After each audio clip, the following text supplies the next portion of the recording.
panelists who are here with us.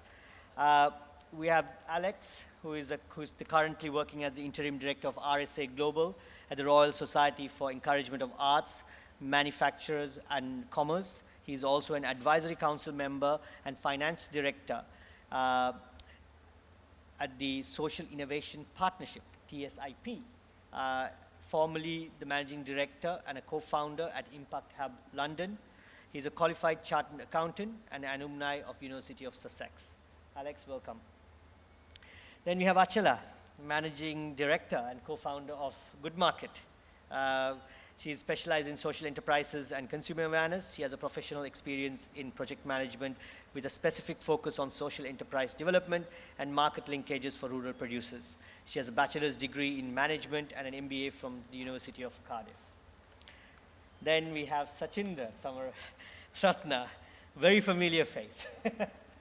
Currently the program manager of a very, very dynamic team which implements projects pertaining to innovation, entrepreneurship, digital adoption with a focus on social impact and inclusion. And I can say personally, I work very closely with that team and they are indeed very, very dynamic. He's been part of the industry development program at ICTA for over 8 years and been engaged in a number of projects and working hard towards branding Sri Lanka as a technology hub. He is an International Visitor Leadership Program alumni with a keen interest in social enterprises. He has a master's in business administration, bachelor's in IT and business administration again from the Cardiff Metropolitan University and University of Colombo. Welcome, Sachinder. Myth-busting social entrepreneurship. Very interesting. When you look at myths surrounding social enterprises and social entrepreneurs, you can just list and go on and on and on because you go out there, you even talk to someone outside, they say it's not my kind of thing, it's not my cup of tea. And before I go to Achala first, I just want to take our memory to the recently launched State of the Social Enterprises in Sri Lanka report, which British Council commissioned. It said that in the past decade, there's been an upsurge of social enterprise visibility in Sri Lanka, and new enterprises, new entrepreneurs have emerged to tackle a number of social and environmental issues and foster social inclusion. And the research says that social enterprises are very, very active in more or less all districts and provinces in Sri Lanka, operates in multiple locations at national level and some at a global level. But there are some barriers, lack of awareness and understanding among the public, lack of targeted support for the sector, and access to finance is always an issue. It also says that the term social enterprise may be very, very new to Sri Lanka, but the concept is actually not. Many organizations that they surveyed do not necessarily consider themselves to be social enterprises, but they actually met the criteria the research group actually set for a social enterprise. Achala, being a successful social entrepreneur, how do you see this? How do you define social entrepreneurship? Then also, why do you think there is this lack of understanding? Yeah, actually, because I'm coming from economics background, because I studied in economics and then I moved to private sector companies and then the NGOs. So then after that, actually, I moved in 2012 to start a social enterprise. So within, after 5 years of experience, so I'm basically working with rural producers and then the vendors. So most of them started their own businesses focusing on social or environmental issue. They're finding a solution for that. But still they don't know they are doing a social enterprise. So when we were starting Good Market, we had a basic application form to fill them to come to become a Good Market vendor. So when we are asking about their mission statement, most of them are saying, no, I have a mission to find a solution, not only to me, to find a solution for whole my communities. I am not only one person to making my own profit. I'm always talking about to my community, how I'm giving back to my community. And also I saw some farmers, they just thinking, Here, we saw a lot of chemical farming going on, but my case is a bit different. I feel bad to sell these things. So these are actually real, they are thinking about environment or social, but they don't know they are doing such a value job. So when social enterprise, a term coming into Sri Lanka, and then when we are discussing about how we can recognize them as a social enterprises, then we came across and we actually created two terms. One is, of course, as a social enterprises, but there are some other people, we can't say exactly they are social enterprises, but we call them as a responsible businesses. Even through Good Market, now after 6 years, we have more than 650 vendors. Majority are responsible businesses, but there are some highlighted really good social entrepreneurs in a different scales. One are like startups, ones are like middle level people, and then some are exporters. So then that's like actually mix of the community. Okay. So Achula, thank you for that. So yeah,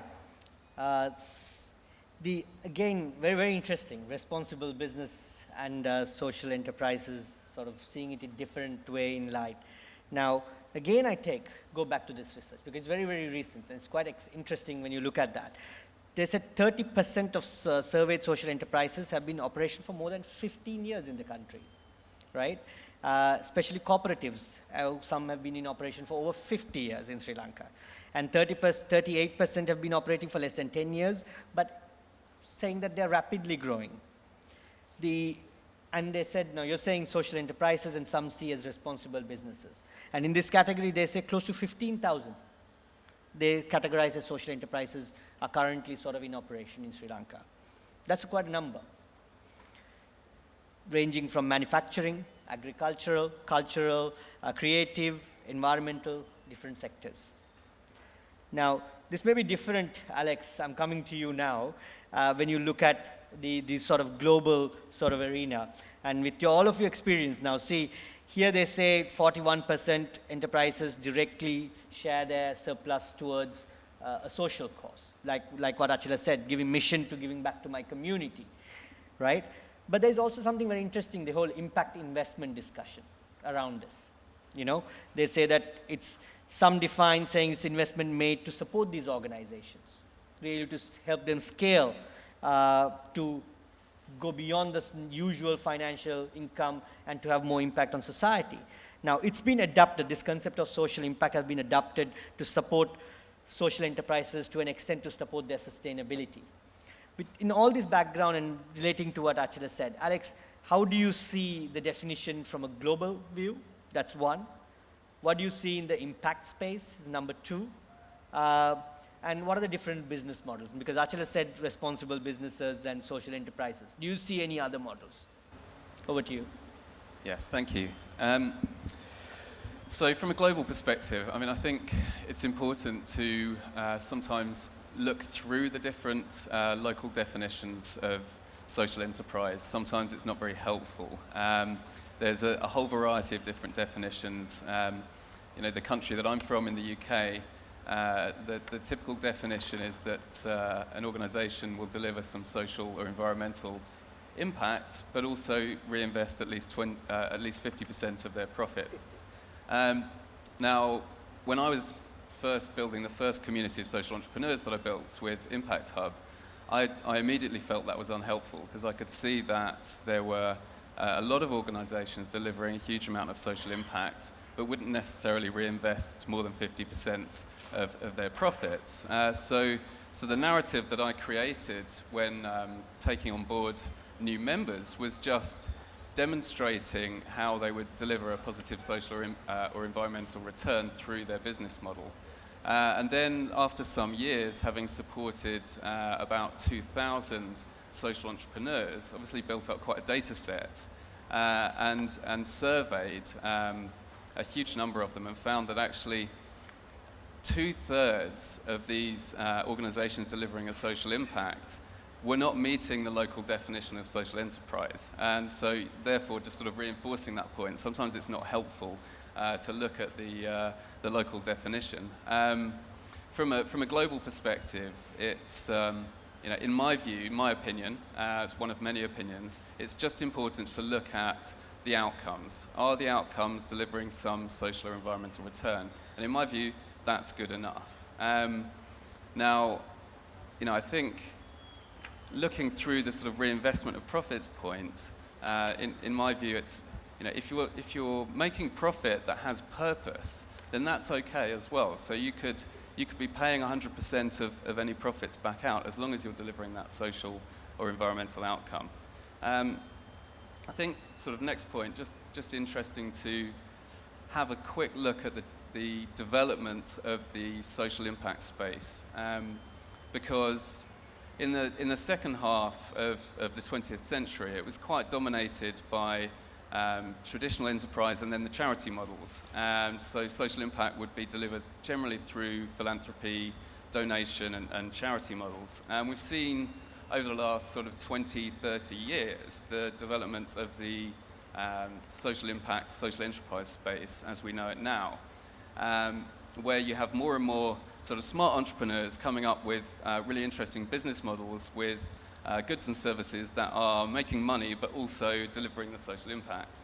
And interestingly now, I think that the narrative's changing somewhat, where a lot of the large traditional purely for-profit organizations are now sort of jumping on this narrative as well, and realizing that doing good will help them to do well. And a recent survey, I think a Deloitte survey, stated that 77% of large company business leaders are seeing citizenship and social impact as one of their most important issues to focus on. So it's interesting to just see this development where, across the whole spectrum of businesses, we're seeing people joining the sort of social innovation and social enterprise narrative. So talking a bit about the business models.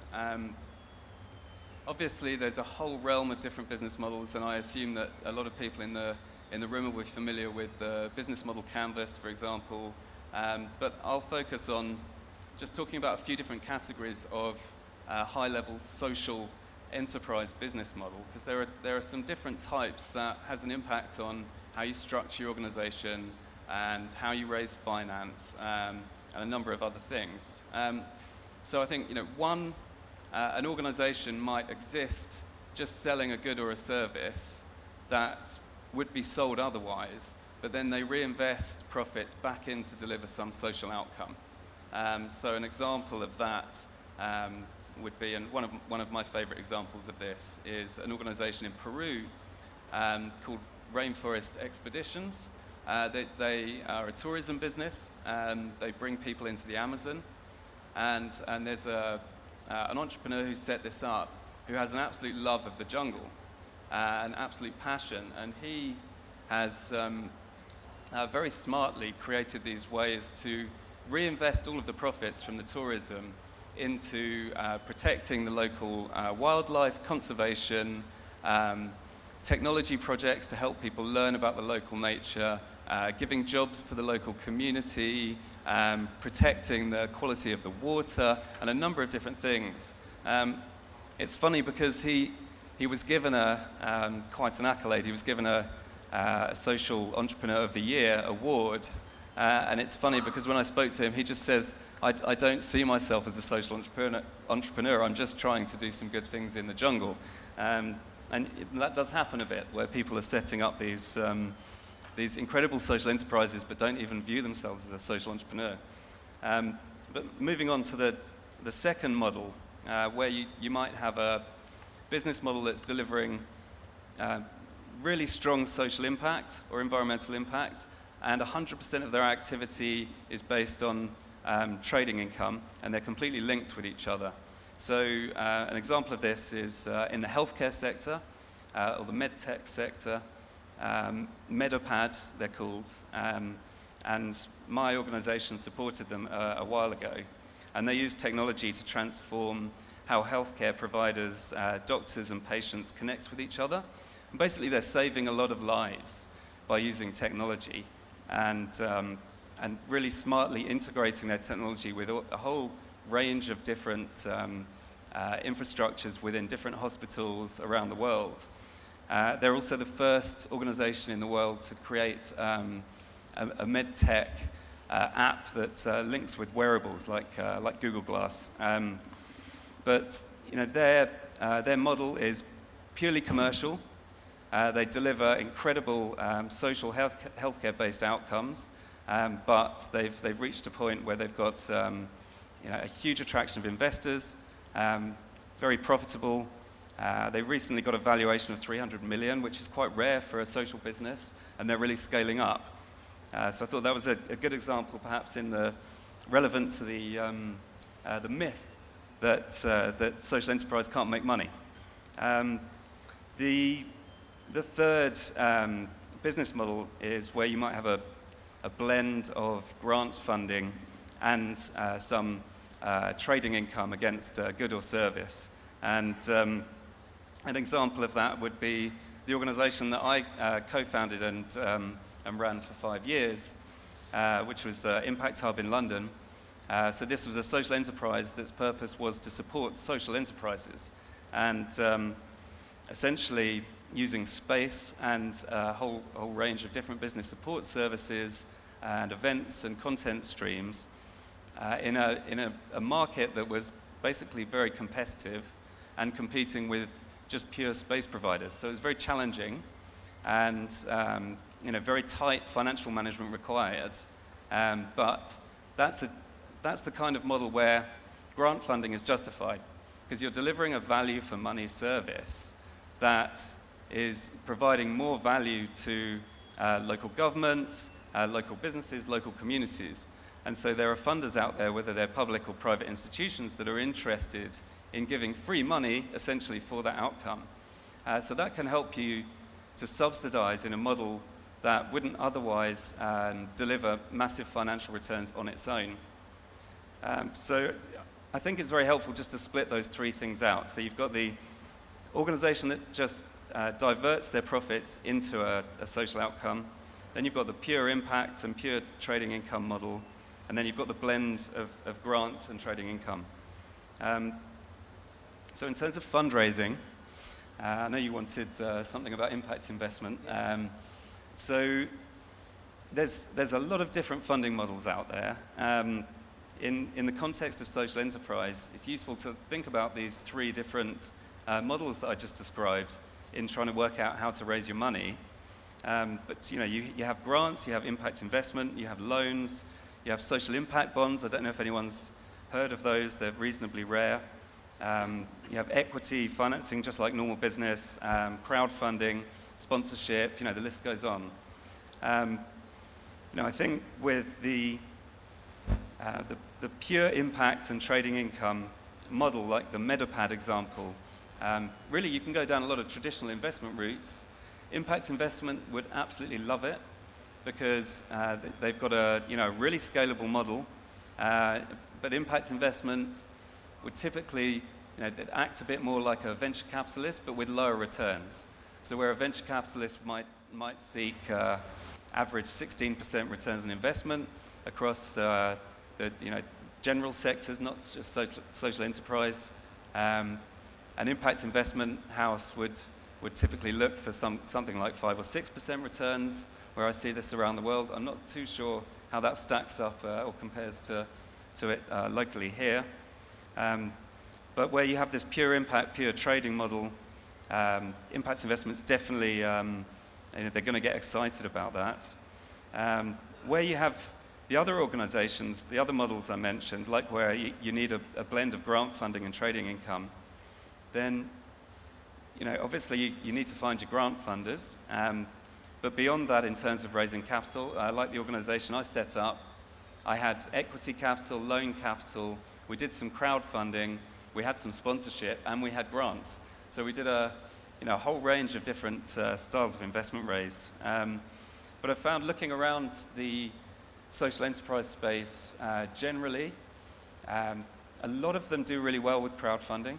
And crowdfunding is not only a way of getting money, but it's a way of building community and getting some engagement and getting some, effectively some marketing value behind you.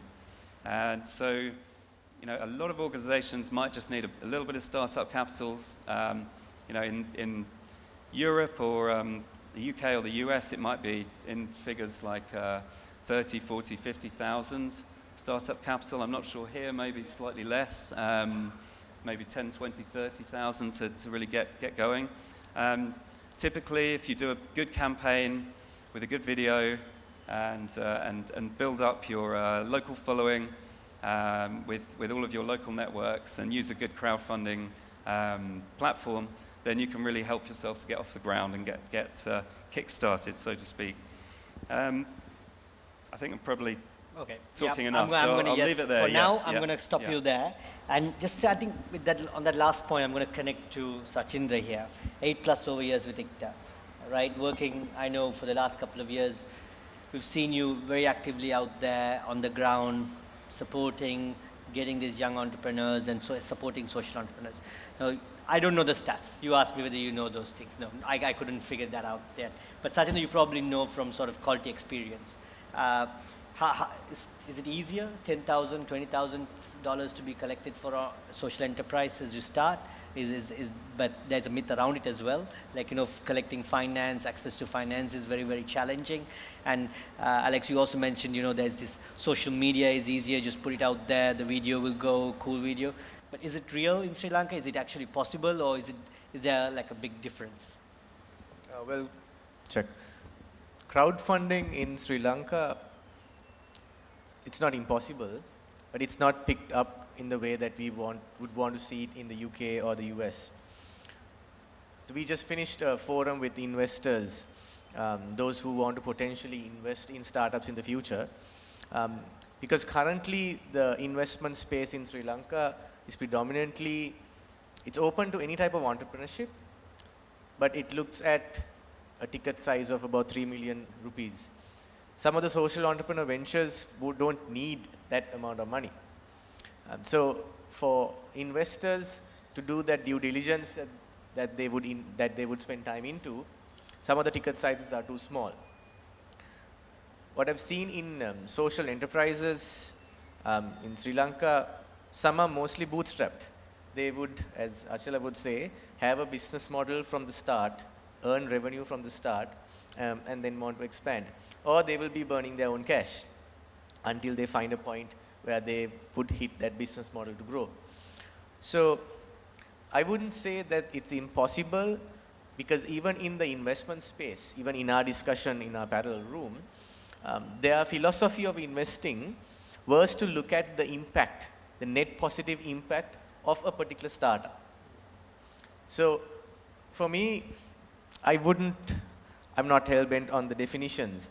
As far as a startup has a net positive impact, whether it will be through the technology that they use or their business model. As an example, you will hear from Nick of TangoTab how they use their application to feed thousands of people by using their booking engine to book seats in a restaurant. So very creative models. So with these creative models, the investors will realize that these guys are looking at sustainability as well. So with that confidence, there are investors out there who would want to invest in startups which have net positive impact. Whether they call themselves social entrepreneurs or social enterprises doesn't really matter. Sachindra, I'm just going to ask you one more question there. You know, my colleague at UNDP always says that, you know, at the beginning, especially in the social startup, you know, there are the 3 Fs who actually fund you. You know, friends, family, or fools. Is that real here also? Because you were saying it's hard. Because, you know, when we were working, most of the questions in hackathons, when we see all these young people saying funding. And is it just the 3 Fs that they have to depend on? Is there any other? The problem in our ecosystem is, or the number one problem is not the funding. It's the fact that they haven't figured out the appropriate solution to the problem. If we take most of the hackathons that we have or the work that we do in different districts, Domain knowledge. The domain knowledge where they haven't gone deep into figuring out the question, they haven't done their research, therefore the solution that they think is appropriate is not. So this is not just particular to the space of social entrepreneurship. It's general to all tech that we've been working with for the past since 2010, where we started Spiralation. That's a tech startup accelerator program at ICTA. We see the same problem. When we work with youth groups, when doing business canvases or design thinking or hackathons or academics, whichever you call it, we find that the solution comes first and then they start thinking about the problem. Especially in the tech domain, we see that a lot. Because they're so passionate about the tech, you get your tech first and then they think about which problem do I apply this to. So that's the issue that we have. It's not exactly the funding. We need proper solutions which are scalable, and when it's scalable, it can be sustainable. With all those things into place, there will be investment coming in. Achala, on taking on that, to become an entrepreneur, is it just that you need just one really good idea? Is that a myth? Because some say this, I just need that spark, the eureka moment. Is that necessary or not? You can have multiple, you can just keep trying. Of course. So when it's come to actually the real topic about the myths, so I really wanted to highlight 3 points. So because last 5 years, especially when I'm going to the government or private sector meetings or any gatherings, always when I'm introducing me as a social entrepreneur, 3 things are always coming over and over. One main thing is, most of the people think social enterprise term is social enterprise is another term for social NGOs. And also they think social enterprises are not capable for doing business and they are not earning profit. So then definitely it's completely different because especially the NGOs are depending on donor fundings or grant funds. And because social enterprises are completely revenue generating income sourcing entities. So then, and also we have a potential to earn money while still we are doing a business. We can do our mission towards to our whole goal. That's the one thing actually really people think we can't earn money. No, it's completely different. And then the other point is, most of the people think, when I'm telling about, no, I'm doing something good for people, they think all the businesses are same. Because they also creating employment and also giving very good customer service. But it's social enterprises beyond giving employment and social enterprises. It's depend on the specific social or environmental issue. So it's beyond that. As an example, a good market, we created a platform. People who are doing something good for people and planet, we are highlighting them. It's beyond actually giving employment or maybe giving a very good customer care. We are very good on that. But still, we are really trying to specifically find a solution for social or environmental point. And the third point is, most of the people think social enterprises are not scalable. Because scalability is depending on the company vision and mission. Because some social enterprises out there, they are not actually choosing to scale them because they are really focusing on a maybe specific social or environmental issue in their community. But some people are not like that. Maybe they are talking about national level or international level problem who they can cater for 1,000 or maybe 10,000 people. It's scalable. So as like that, social enterprises are very scalable. And also we can span our ventures and we can make income and then we can impact on the social or environmental point. So because of that, and there are a lot of potential when it's come to funding, there are a lot of potential. When it's come to my case, because we are self-financing business model and we never got any donor funds or grant money. But we have a opportunity to scale up through maybe crowdfunding or social franchising. That's my new step going to do, because we are going to do a whole good market business model into social enterprises, social franchising, a system to make more revenue into the business. So something like that. There are some main myths are coming over and over. These are the actually answers for these questions. Great, thank you, Achila. With that, I'm just going to look at the audience. I know the lighting is not that great for me to see who's there, but audience, it's open. If you have, do you have any questions for the panelists? Because otherwise, I'll be throwing a lot of questions at these three here.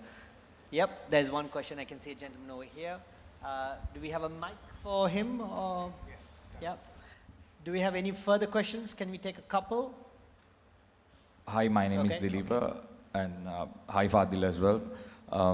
This is I suppose, an interesting question. I'm putting together a company, and I didn't look at it as a social enterprise when I started putting together. When the elements fit in, it had the elements that fitted the social enterprise because I wanted to do it anyway. So my question to you is this: in a global context, I think calling yourself a social enterprise has value. But like she just said, when you say it in Sri Lanka, a social enterprise, you might be stumbling onto some problems. So my question is, should I just do the business with the right impact and later on call myself a social enterprise, or do I call myself a social enterprise from the beginning? Which is the one advantageous for us at the end of the day? Thank you. 1 second. We'll check it. There's another question. So I'm going to take that and then, yeah. Yeah. Hi, my name is Martin. My question is social enterprise as a term or social enterprising here to stay? All of you mentioned that nowadays big corporates and the private sector is trying to use social enterprise to kind of whitewash their own activities. So my question is it going to stay here? Are we in 5 or 10 years from now, will we be still talking about social enterprising? Okay. Who wants to take the first one? Who wants to take the second? Or do you all? Okay, maybe let me just ask. Achila, maybe the first one. Yeah, Alex, go for the second. Actually, I will answer from local context because specifically because I don't think private sector cannot involve with because social enterprises, because now there are a lot of examples are going on. Even Good Market platform, we have huge companies who making a good profit through their business models, but still they are actually catering with maybe social or environmental specific questions, and they are finding a solution of those kind of things. So then even the private sector, if there are some companies, they are maybe doing export kind of businesses, but they are not that good in maybe social or environmental issues, but they are trying to move forward with another same entity under the umbrella, and they are trying to do a piloting what they can move forward with social enterprises, and they are actually incorporating into their whole business goals. So there are not like any limitations. Yeah. Even So it's okay. NGO can move forward as the income generating venture, still they can do their mission, and also the private sector, they can start from their day-to-day business operation to the whole business goal as a social enterprise. So basically you're saying to the colleague here, labeling does not necessarily matter. Its intentions is there. I think you said that in your initial remarks as well. It's about that gentleman, doing the forest, doing good. That the impact, that's the answer there probably. The second question. Is social enterprise here to stay in terms of terminology, I guess, was the question there. So I think in the time frame that you mentioned, 5 to 10 years, I think absolutely yes. I don't think it's going away in a hurry, and I think a lot of the world is starting to use a lot of the same terminology and understanding each other across lots of different local contexts. I was talking to a sort of very developed, experienced visionary working in the field about this very question a couple of years ago, and he kind of shrugged his shoulders and went, well, it's just good business, isn't it? And I think there's something in that, and maybe in a 20 to 30 year timeline, I think we probably will get to the point where we're using less of this social enterprise terminology and just considering good business. Yeah, go ahead, Sachin. Just to Dileepa's question, right now, labeling yourself as a social enterprise won't have real benefits because it's treated as another entity. But Achala and the group is working on a policy to be given to government where certain benefits can be given to social enterprises. So at that point, it could be beneficial where you would have the non-profit state, or in the US they have a separate business category, so that you would be able to set off certain taxes and things like that, so that you can do more work. So at that point, maybe. Of course. So I will just add a small thing, because now we are trying to set up some kind of like a criteria to recognize any operations as a social enterprises. So then that's actually we are developing, and also there are some kind of like a government influence and the taxations, and also these things we are trying to work forward with the whole group of social entrepreneurs, even the like pioneers in the country. So it's not the actually, because we can do it later or maybe it's coming up, but the main thing, the think about your impact, that's the important thing. Because even with our cases, we are not just getting the financial year end of the day, but we have the same like our triple bottom line thing, like especially the social and environmental impact report also with us all the time. Right, any further questions from the audience? If you're not in the center, you've got to probably move and shake, because I can't see the ones on the side. Any, no questions, I'm assuming. Oh, there is one. Is that Ismail? Yeah, got it. Hi, I just have a question. Let's say you start off as a social enterprise, and due to market conditions, you can't operate as a social enterprise anymore, and you need to change your business model. Do you feel that would be more like detrimental, or in terms of surviving as a business, for profit or not for profit, it's okay to make that financial pivot? Okay. Any further questions? Okay, there's one in the second row. Over here, please. I heard that the word cooperative movement in this dialogue. So, what are the potentials for Sri Lanka to synergize this startup boom along with the traditional or new trends in the cooperative movement in Sri Lanka? Because as I remember, it has been limited for certain sectors only. Now, whether the technology sector is appealing to the cooperative sector at the moment in the Sri Lankan context. Okay. Right.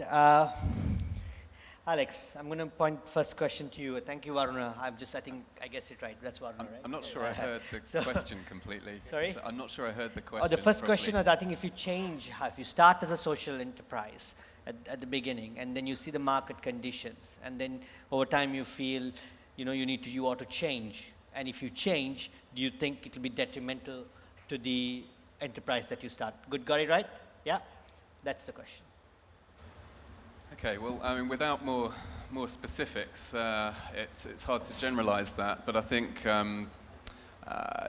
focusing on what you're seeking to achieve and the impact outcomes, I think should come first. If they're not working with the model that you've chosen, and you know that, then I don't see any problem with pivoting, because, essentially you want to survive as an organization. If you're going to pivot completely away from social impact, then I guess you'd probably be thinking about rebranding completely, because otherwise that might have some reputational issues attached to it. But if you have to pivot your business model, well, and keep the impact, then I think just make sure that you remodel everything properly, and make sure that you're very prudent about the disruption that will make to your operating model, your employees and everything, and you'll probably have to raise some more finance in order to make that work, I imagine. I'd just advise really sort of going as deep as possible on the modeling to make sure that you don't fall off the end of a cliff when you pivot. Yeah. Satinder, before I go to you to answer Varuna's question, I wanted to link another question I had, the role of technology. So Varuna's question was cooperatives was mentioned. How do you sort of synergize that to this whole social enterprise discussion? Also technology. Technology seems to be all over. It's, you've got to embrace it. There's no question there. But it's one myth, you're myth-busting social enterprise here, right? So one big myth is that you have to embrace technology. Technology has to be part of the central sort of part of your enterprise. does it really have to be? And then the synergy, please. So the appropriate use of technology is the more important thing to understand. For a social enterprise, you may be able to use the digital options which are there to scale your business. Something that spread the message across. Or as an example, if you take the good market, it's a physical location. When you put it onto a website and when you get your different suppliers on board, it becomes an online premise that you can buy and sell. And if the physical location was constrained to Colombo, the website can scale up to all parts of the country and or even the world like what you have now. So that's very important in how you use technology for your business. The other side of things is technology itself can have a high social impact. If you visited the Inclusion Pavilion outside, you saw technology used for persons with disability, with hearing impairments, with disabilities when it comes to eyesight, and also physical disabilities. There is a feeder machine which is developed by the University of Moratuwa, which understands your brainwaves. If you're a person who is paralyzed, and it can understand your brainwaves, and with a robotic arm, it can feed you. So that is technology appropriately used, but high-tech technology to assist the people who are disabled. So technology used in both forms. But the highlight is, we talk about disruption. We talk about technology, as you say, it's like the norm, you have to have it. But that's not the case. The appropriate use or this disruption is where it's a positive disruption. It's meaningful, and it's not something which will ruin the lives of others. So technology used in a fair manner, technology used in a responsible manner. I would call it a responsible disruption, if you may call it. Because Disrupt Asia, at Disrupt Asia, I really need to highlight this. The requirement of having a panel like this to a purely technology-related conference for the past 2 years was to highlight that technology used responsibly is what we are looking at. We are not looking for startups with the pure intention of being a unicorn. That's a $1 billion valuation. Not just with that intention. Startups which will change lives, which will have direct impact, net positive impact. That's the type of entrepreneur that we want to build in Sri Lanka.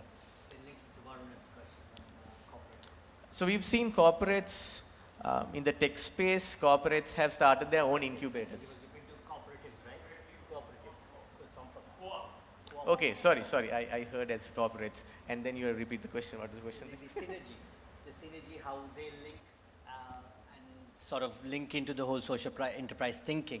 But Varun, the question, answering that the way from my point of view, looking at that recently released research, many sort of fit into the criteria, having an impact on the ground. They've got together. So I think Varun's question, if I heard it right, was the synergy of cooperatives now sort of transitioning. But I have a sort of a return question. Do they actually have to rebrand or rethink their way of doing that sort of a synergy? You know? Well, have I just answered your question there itself, Varun? Or Alex, do you have anything to add? Alex could be more suitable. Because especially in Sri Lankan context, I think you are talking about Samupakara, right? Yeah. Co-ops. So of course, because Samupakara actually very traditional way. Actually, we can say it has some similarities of social enterprises because they have a financial entity, they have strategies for working towards their community, and then being sustainable, and everything is there. So I think now they are also trying to move forward with social enterprise arm because even through Samupakara, they earn revenue. So I think there are some, actually even in this report it's clearly saying there are very good, the identical points is Samupakara also using, and they were also now following some kind of like a monitoring part is missing there because they don't know how to how to monitor their impact. So that part also now it's coming up. There are a lot of groups now helping them. So I think they are also moving forward as the social enterprises. Great. I actually wanted to go for another round of questions, but I asked one of the co-organizers here, can I actually go past the time? Can we have like extra time? But he's like, it's a no-go. So I have to wrap up very, very soon because we've got strict instructions. But before I end, I wanted to ask all three of you, if you are to say, like, what are the big myths, one or two maybe, each one, in like a few seconds. What are the one or two myths that you want people to say, no, it's just purely a myth, don't worry about it. And then what is that key message that you want to give? Because when I look at the audience, I see some from the government, development sector, budding entrepreneurs who are thinking of starting a venture, and some successful entrepreneurs here. What is that key message you want to give? So one or two myths and one super short message. So because the main thing actually we will forget about social enterprise or whatever. Think about 2030, 2050, our country, where will be us? That's the main point. Think about, when we are doing the same business model towards make our profit, so where will be the people and where will be the environment? So that's the main point. If we can turn our business objectives into the sustainability, giving some good impact to the environment and society, that's the main thing. Otherwise, we can't feed our nations, we can't survive without animal or people. So the main thing is that forget about environment or social, we have a potential. This is some kind of way, maybe you're doing business good, or maybe you're doing business with very good impact on environment and society. So then forget about any myths. No need to worry about your maybe financial models or maybe your business models, or no need to be depending on the grant funds. The main thing towards for our main good mission, we have to find a solution to do a business. That's basically I have to give the Alex.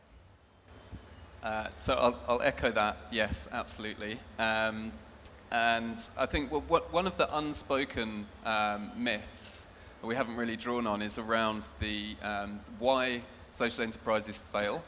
And so I've seen countless really motivated young entrepreneurs with very big hearts who want to really solve a lot of the world's problems. And I've seen firsthand a lot of those not make it through purely because they're trying to go 2 steps forward before they've necessarily gathered the right skills with which to do it. And so if there's one piece of advice I'd give is, don't be afraid to use a lot of the services available to you around your ecosystems, and also to pick up and educate yourself on a lot of the hard business skills that you need to run a business before you just jump headfirst into running a social enterprise. Yeah. Sachinda. I would say social entrepreneurs need not live a poor lifestyle. I feel that people, when they see social entrepreneurs, and if they're living a lifestyle which is suitable to a middle class, they feel that this guy is not doing his job properly.